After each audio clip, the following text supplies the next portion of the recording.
In this video, we're going to take these $2 boards from the hardware store and turn them into a $10 mantle. You'll need 5 of these boards, and you'll want to cut off any rough ends.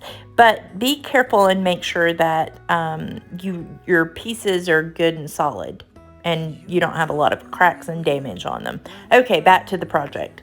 You want to measure 3 boards the length that you want them and cut those and sand those really well.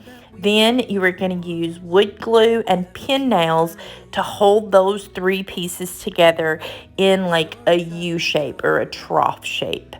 After you have all of that done, then you're going to measure the inside of the ends, and you'll see where I measure right here, and I measure the top and the bottom of that little nook so that I make sure that my piece fits perfectly. Then I use more wood glue and pin nails and hold that together.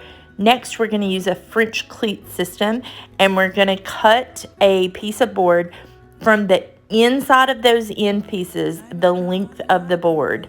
And you need to take a long, skinny piece and rip it in half diagonally at a 45-degree angle with your blade. And it's going to feel like you're going to put it in upside down, but you're not, I promise. The first time we did it, we actually did put it in upside down.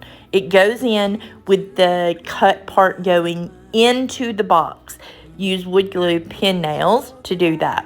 The second part of that French cleat, you're going to hang what feels like, once again, upside down on your wall. Mark it, pre-drill your holes, screw it into the wall, and then you just put that box up on top.